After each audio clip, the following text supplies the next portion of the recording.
喂，好了，乌城鉴定中心那边有消息了，我过去看看。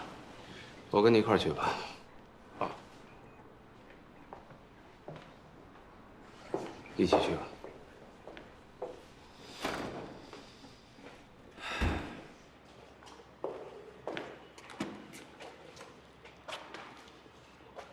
那我去开车。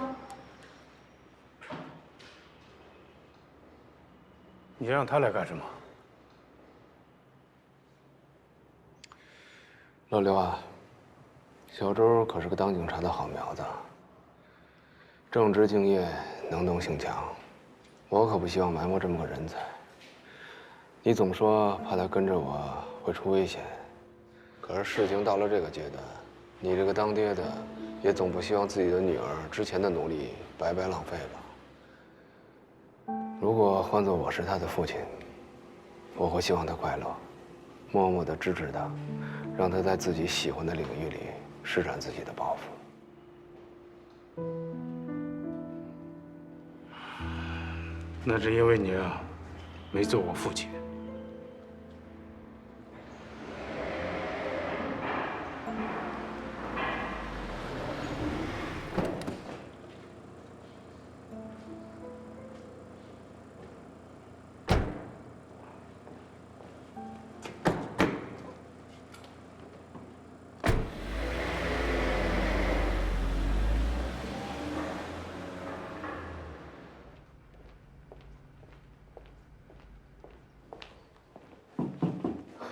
刘队长你好，我是中心研究员范丽云。你好。你们王主任？哦，学校开会，王主任他刚走。我介绍一下，这位是我们队的顾问关洪峰。你好。你好，请问那个视频处理的怎么样？哦，我们对视频做了高解析度的锐化处理，而且做了像素整合。在音频方面，我们消除了暴雨的背景音，你们看看吧。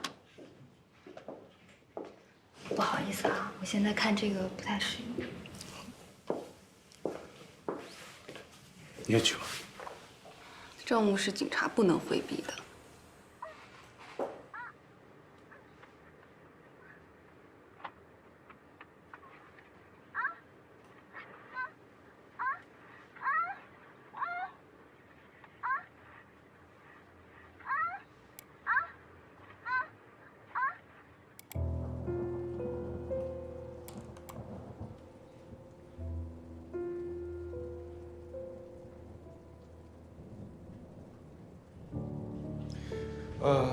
可以给我们拷贝一份吗？啊，好。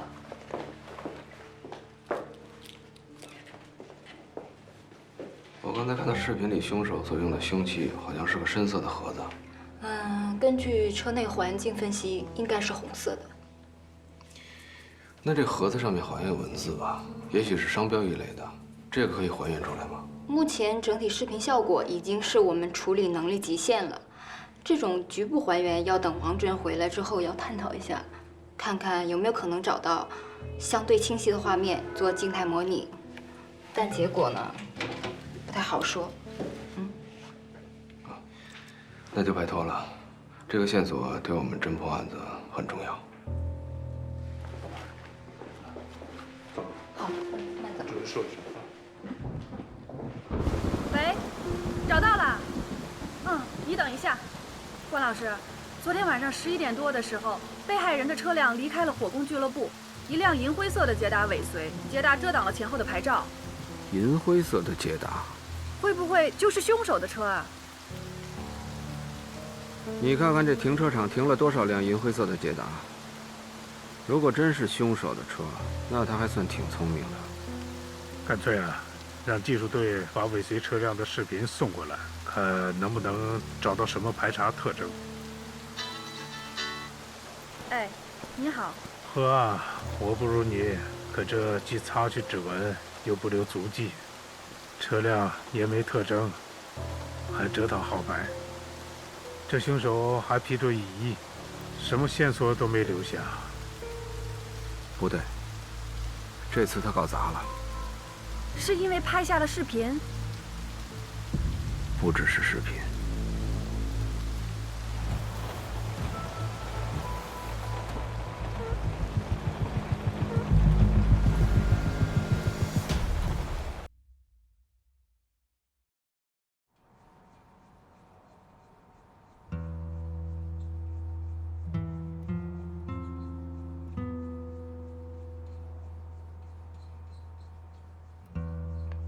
就这一张。在目前的案件中，貌似最无懈可击的证据，就是这个叫安藤的人所提供的近距离的目击陈述。他这上面都是胡说八道。还有那什么指纹、DNA， 那怎么回事啊？指纹和 DNA 都有栽赃的可操作性，相对而言，目击证词可信度更高。我想亚楠也是认识到了这一点，所以才把这页纸抽了出来。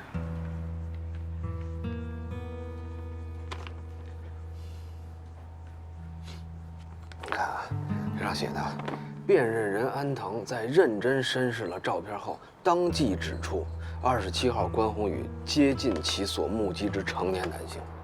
啊，我压根就没去过那狗屁小区。他可是从30张照片里把你指认出来。他就是3万个人当中指认的我，他也是胡说八道。哎，这上不有他地址吗？把这人找出来，啊？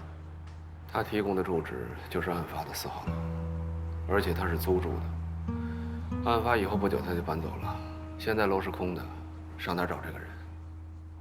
不是，那查他身份证啊，还有户籍所在地啊。怎么了？查过了，这个人不存在，根本就没有安藤这个人。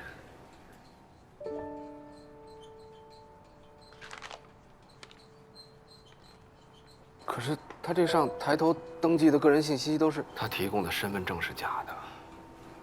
我通过公安部做了网上的查询，查到全国叫安藤的人一共有177个人，其中男性占148个，然后再通过年龄籍贯做了筛查，没有一个符合条件。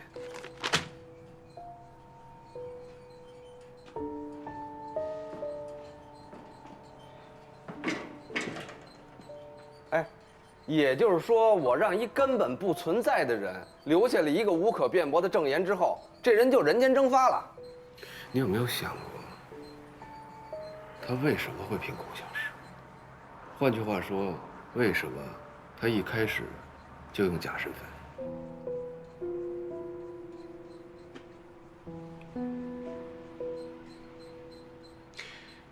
因为他一开始就知道自己做的是伪证。假如是这样的话，那他为什么做伪证呢？就是他想陷害我。就算不是他，我想，他跟想陷害你的人应该也存在某些关联。我不管，反正咱们得赶紧把这人找出来。我们现在没有这个人的照片，不过你注意到没有？他对案发当天晚上一路走进小区那些细节的描述。比方说，小区的超市没有关门，还有圣诞节的促销广告没有撤等等。你的意思是说，案发当晚，这个人也在曙光4号院？极有可能，所以必须得找到这个人。哥，你现在相信我是冤枉的了吧？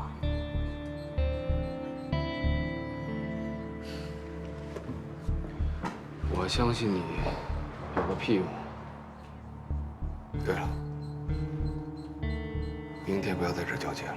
为什么呀？亚楠为你这个事儿冒了很大的风险。那这跟在哪儿交接有什么关系啊？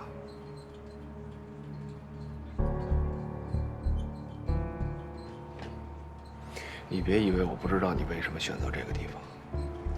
你跟那个叫刘英的有什么关系？什么关系啊？我跟他没什么关系啊，什么关系都没有，他为什么会帮你？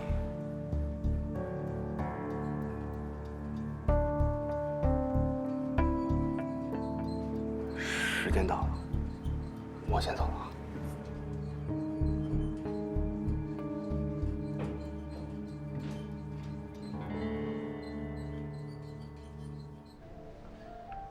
走之前来杯喝的。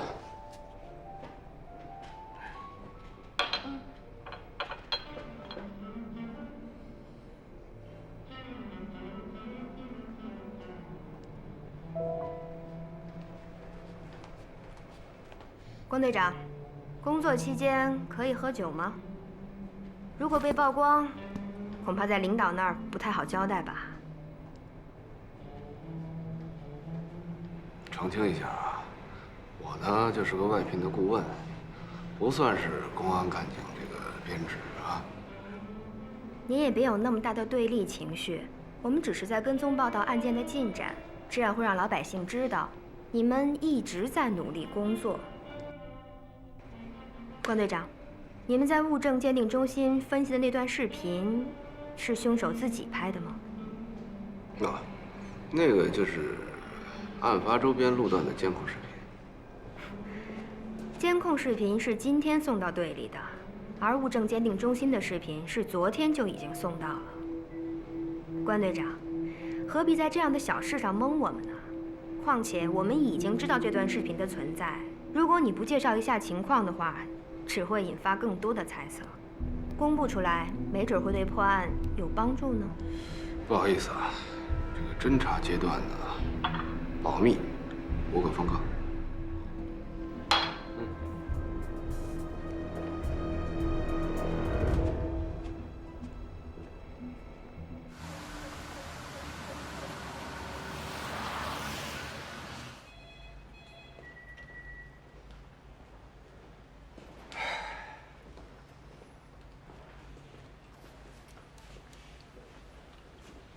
怎么样？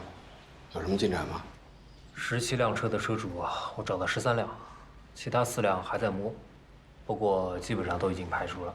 如果说嫌疑最大的，应该就是那辆遮挡号牌的银灰色捷达，我看其他都是无用功。喂，你那高参有什么建设性的意见没有？这不在里边问话了吗？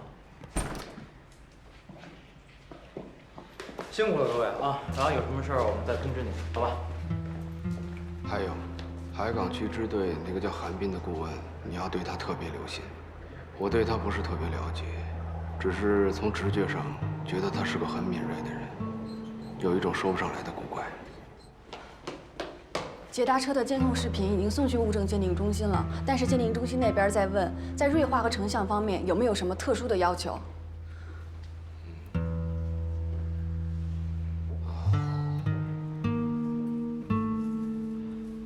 主要还是车身细节，加深对比度，看车辆灯光是否齐全。对车辆经过泥泞路段的画面，要清晰化处理一下地面上的胎印，看车身细节是否有刮蹭类的事故痕迹，轮圈尺寸。关队，您看还有什么？还有就是车尾后部是否能够找到用以识别车辆排气量或型号的标识，也就这些了。尽量利用车身的细节缩小范围。好，我这就去打电话。哎呦，师傅，好家伙，这堆记者把门口都堵死了，车都进不来，咱是不是那什么呀？刘长勇，这不他最擅长吗？行，咱们就是对这些记者太手软了。就你上次扣的那个董涵，到现在还缠着我呢。你又被他逮着了。我觉得他可以来咱们这里做跟踪培训。他没问出什么来吧？媒体这样大肆宣扬，甚至渲染案情，可能会导致其他恶性结果。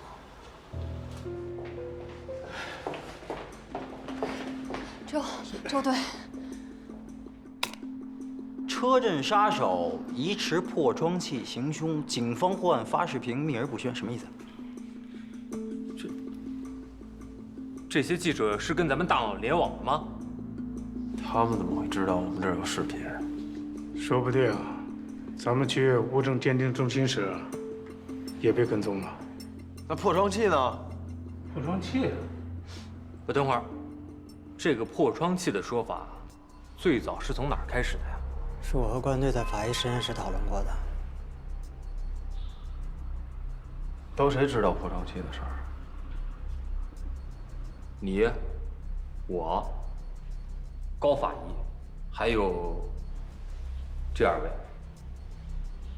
去物证鉴定中心的前后，没跟他们提过破窗器的事儿吗？那这消息怎么漏出去的？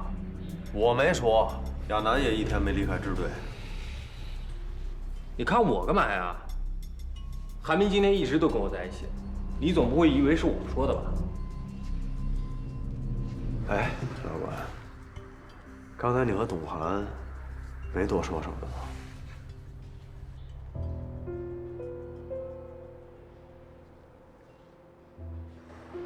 韩冰，你刚才说，如果作案特征泄露出去的话，会导致什么样的恶性结果啊？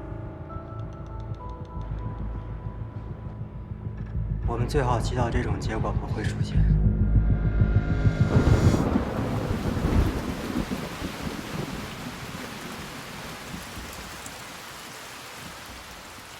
我说你是不是见着女的就腿软呀？这么重要的线索你透露给媒体，这不是向凶手播报我们的侦破进展吗？不是我说的，你怎么跟周旋一样，喜欢冤枉我呀？关于监控，我有一个新的想法。啊，你是说扩大调取监控录像的范围啊？那个李迪森从火攻俱乐部到案发现场的路线已经还原了。跟踪他的那个银灰色的捷达，我说的不是这个。你有没有想过，年30晚上，虽然曙光4号院没有布防监控，但我们可以同样扩大调取监控的范围。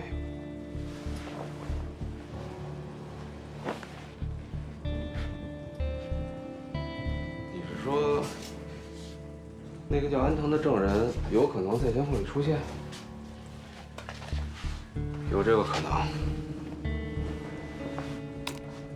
那万一他压根就没去曙光4号院呢？他的目击证言里边提到的港美便利店，还有圣诞促销广告这些细节，都有明显的时间标志。如果他没看到这些，应该不敢这么说。如果他是晚一天看到的呢？那他怎么确定那个便利店是开着门的？这么重要的案子，他敢作伪证？肯定是经过尽可能的审慎的编排。我觉得他在案发现场附近的可能性是非常大的。他长什么样咱们也不知道。大年30，10点到11点左右，街上的人应该都已经很少了，有的也只是那些父母带着孩子放鞭炮，独自一个人在街上游荡。多少有些突兀。我们乐观点想，在那个时间段，基本上没有出租车了。曙光里4号院又不通地铁，公交车末班也没了。如果是私驾，我们可以通过监控查到车牌号，再通过车牌号和车的特征找到线索。哥，你确定那家人是13号晚上被杀的，没错吧？怎么？我没有杀他们，但是有人去杀了。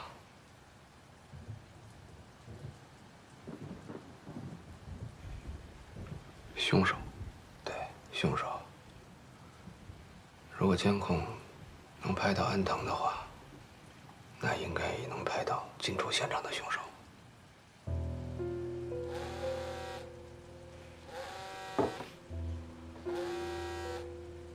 喂，什么？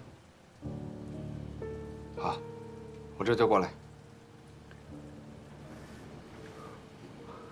看来老天爷没有听到我们的祈祷，担心的事还是发生了，是吧？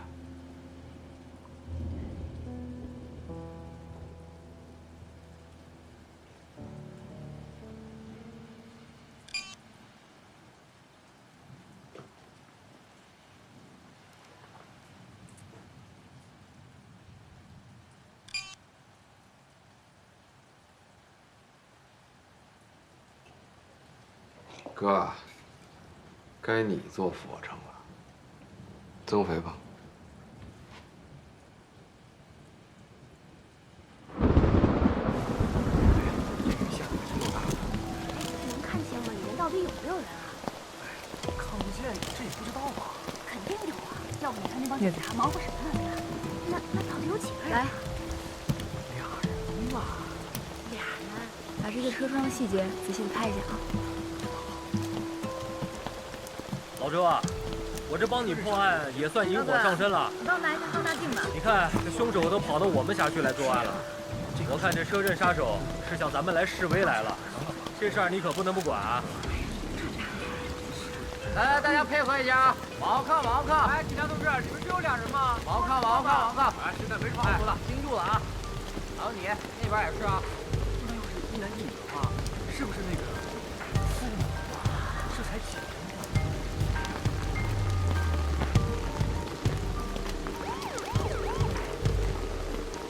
兄弟，来了。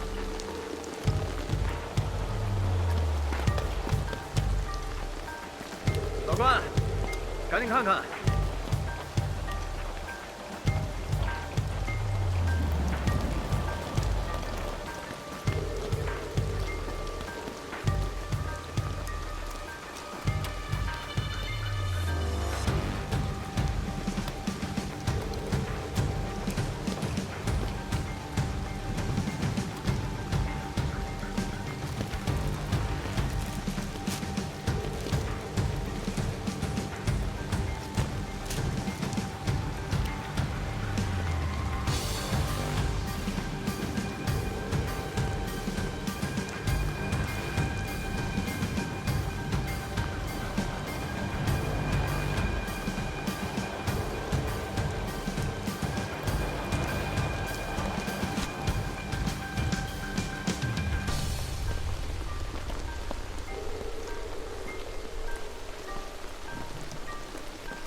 哎，董涵，来一下。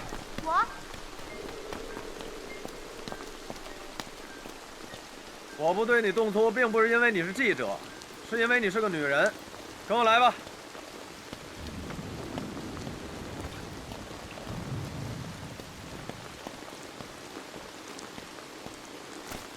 哎，想看是吧？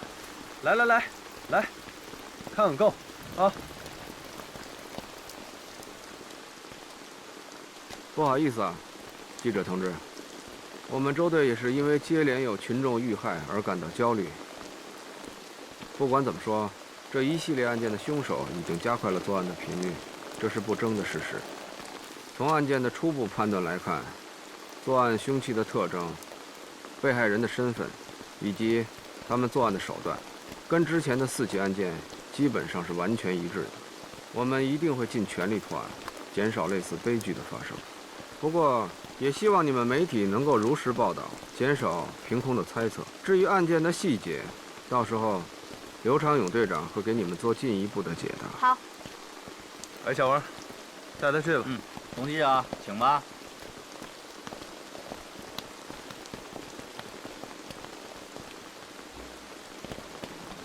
很明显，这是一个完全按照媒体公布的案件特征作案的模仿犯。就是因为这前挡风贴了膜。小郑，来把那个拿过来。你看看这凶器，这车窗不是被破窗器击碎的，而且这车里的2名被害者也不是所谓的车震。从被害者随身携带的证件来看，男的叫徐建国，女的叫曹艳茹，2个人就住在北边的小区里，来这儿应该只是回家前停车。那这2人什么关系啊？民政局登记在册的2口子，夫妻呀。啊，都是遭戳刺致死，凶器应该是边长为0.3厘米的锥状物。凶器倒是一样啊。不太一样啊。之前几案中，凶手使用过的凶器，不管是不是改造过的破窗器，用于戳刺部分的长度应该不超过9厘米。而这次，死者伤口中最长的贯头伤纵深超过了12厘米。很明显啊，凶手只注意了凶器形状的吻合，却忽略了长度。那凶手要是想这回推陈出新呢？即便是如此，也不能改变他明显的作案特征。你们看，这车里一片狼藉，凶手在杀害2名被害者以后，并没有重新摆放尸体，也没有重新整理里面的物品。那我们利用媒体对外声称是同一案犯所为，就是希望这2名凶手能够放松警惕，啊。总比让他们了解更多的案件细节要好得多吧？咱现在不管是不是车震杀手干的，我们辖区内可又多了1起命案。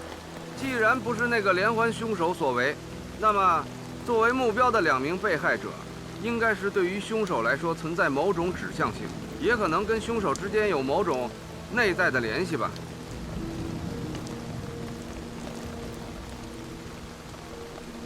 这个案子不难破。那既然不难的话，哎，捎带手给办了呗。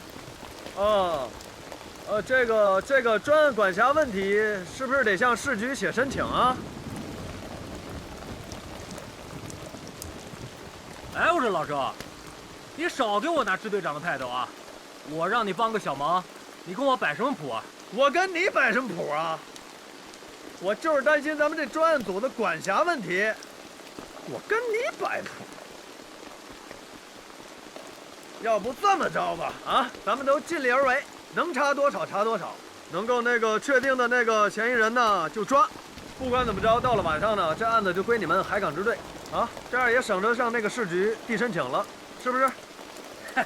哎啊，行，靠谱啊，仗义，靠谱啊。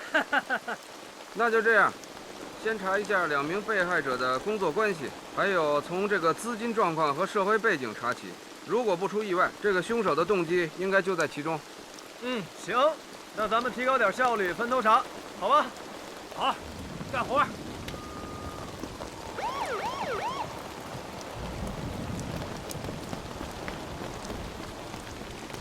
亚楠姐，亚楠姐，周队说今天继续由专案组负责跟进这个案子，但他让你今天把尸体转移到咱们队里去。周巡说的。小徐，干活吧。行，好嘞。小雨，哎，小雨，哎，把担架抬过来。哎，好嘞。刘队，周队也让您过去一下。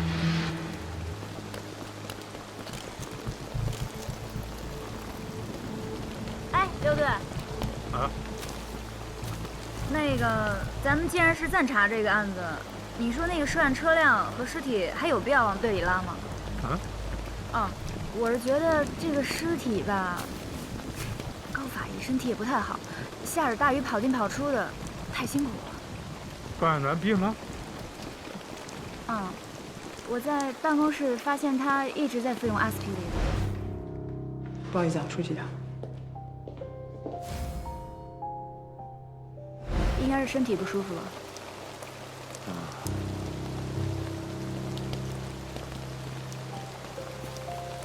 阿司匹林。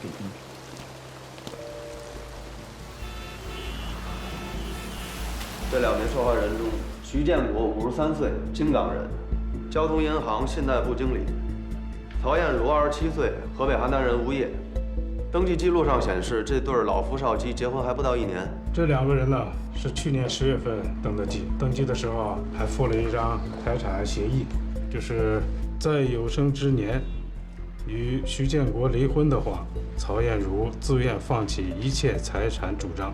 照这么看啊，这姓徐的还真趁俩字儿啊。徐建国的工作记录倒是没有什么纰漏，目前能查到的，他的房产有2套，5大国资银行都有他的开户记录，已知存款大概是500多万。我们现在再看一下他的基金理财状况，然后就去股市那方面跟进。哎，那个曹艳茹从舞蹈学校毕业之后，曾一度留校任教。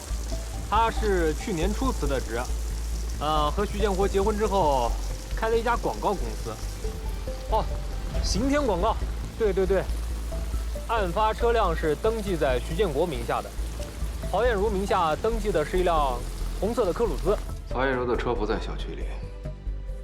据她的保姆反映，他们俩的婚姻受到了周围亲戚的一致反对。徐建国那个跟曹艳茹年龄差不多大的女儿，甚至一气之下出了国，在曹艳茹的私人物品里找到了一张存折，不过好像也没剩多少钱。再就是，从银行记录来看，1个月以前，曹艳茹就把银行的存款从30万举到了27万。这是关队啊找到的典当合同，一条卡地亚手链，一块经典款江诗丹顿女表，还有一尊红珊瑚观音像牌件。这3样东西啊，典当价值总共是16万5。半个多月以前呢，以现金的方式将这笔钱付给了曹月茹。我和关老师去了刑天广告公司，发现3个月以前，因公司与城建集团合作的地面广告项目，所以向华夏银行申请了一笔小额的10万元贷款。但是大概2周前，银行就批准了这笔款项，自监管账户转至城建集团与刑天广告公司的共管账户名下。但是随后就被刑天公司以暂借款的名义给取走了。公司的财务告诉我们，这笔钱是曹艳茹让他们提出现金并且取走的。这好几十万呢，难道他是打算换辆车？这么大笔钱，我们在他住处却没有找到，而且也没有任何记录显示他把钱转到了什么地方，或者转给了什么人。27万，加16万5，再加10万，这是多少？53万5。那也就是说，大数是50万。那你们觉得这50万能干什么呀？到了戏了，抽走了贷款，应该不会是买车，倒像笔应急的钱。老夫少妻，难道是勒索？哎，现在甭管怎么说啊，这人也没了，是钱也没了，所以我认为啊，不排除他生前遭到勒索的可能性。韩明，你觉得呢？啊？我是问你怎么想的。不好意思，刚才没在听。不过，曹艳茹的车去哪儿了？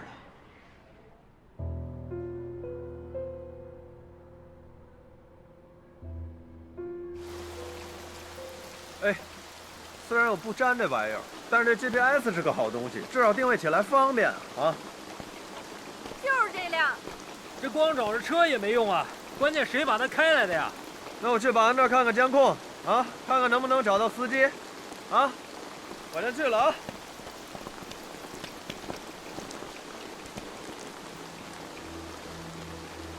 我觉得应该是2单元。我感觉是3单元。我转了一圈，这辆车只有右前胎上有泥，估计是拐过来的时候要在路边上的泥地开过来的。之所以这么开，肯定当时对面是停了车的。也许就是晚上小区居民都回来的时候，所以他拐过来就停下了，应该就住在离这车很近的地方。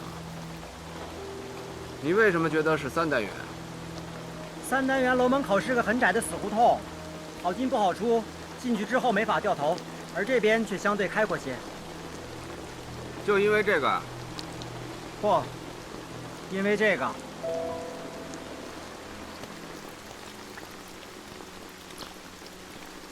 我猜他以前吃过这个亏。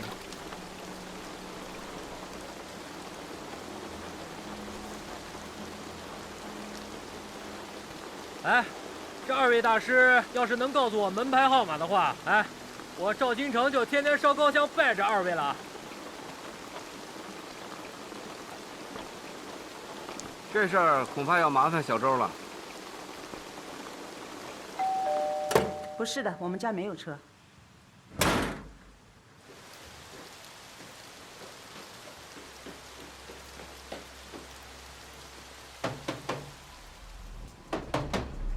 谁呀？小区物业楼下有一辆牌照是港 A4595的红色雪佛兰，请问是您的吗？那辆车可把消防通道给堵住了。你们那又没写什么消防通道，对吧？哎，干嘛呀？楼下红色雪佛兰是你的？什么呀？车哪儿来的呀？我同学借的。哪个同学啊？就我同学啊。你干嘛？动！放开我！你们警察也不能乱抓人吧？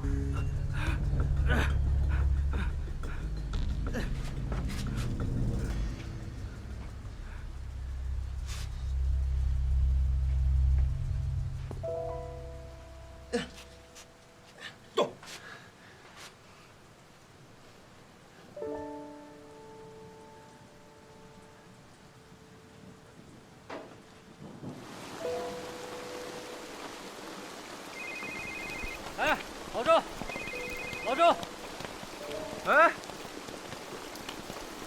嘿，够麻利的哈，我这监控还没调着呢。嘿嘿，这小子叫郭灿，自称以前是曹艳茹舞蹈学院的同学，车是曹艳茹借给他的。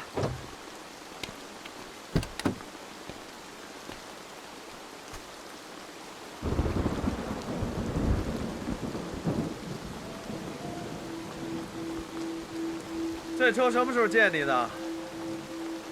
就前2天吧。看着不太像。他为什么要把车借你？他可能，反正他平时也不开。行，那咱换个问法，你为什么要找他借车？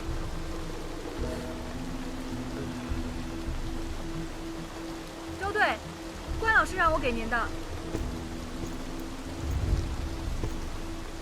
哼，嗨，行，这就好办了，啊。我们搜查了郭灿的住处，现金只找到1000多，信用卡是透支的，名下也没有任何储蓄账户。唉，那就是50万都花了呗。筹到50万到现在，也只用了2个多星期的时间。如果说都买成海洛因的话，那10个郭灿都抽死了。那就是钱没到郭灿手里。也许他用这钱来买凶杀人。师傅，这小子瘾够大的，2小时还不到呢，嗷的了。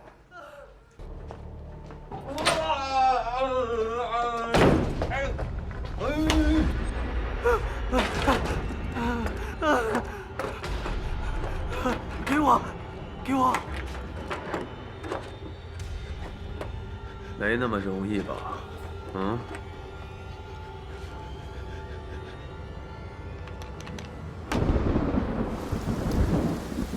对，已经查明白了。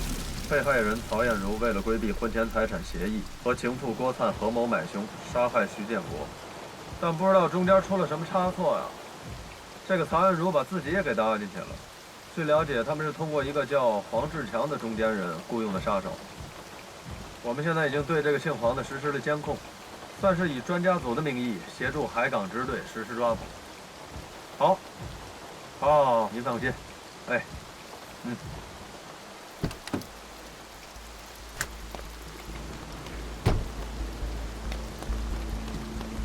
小妹儿，师傅刚进去仨，包括黄志强在里面，别的就没什么动静了。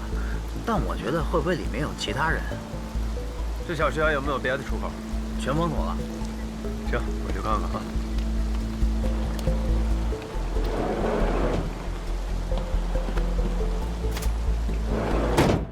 周队，宝贝啊，给我来支酒。来给我。辖区内特勤刚给我返回消息，韦伯豪4号楼606的咨询室是个幌子。黄志强可是道上有名的中间商，像他这样的人啊，弄2把喷子不是什么难事儿。你呀，还是老老实实把龟壳给背上吧。免了吧，齁沉的，穿上倒躲不开了。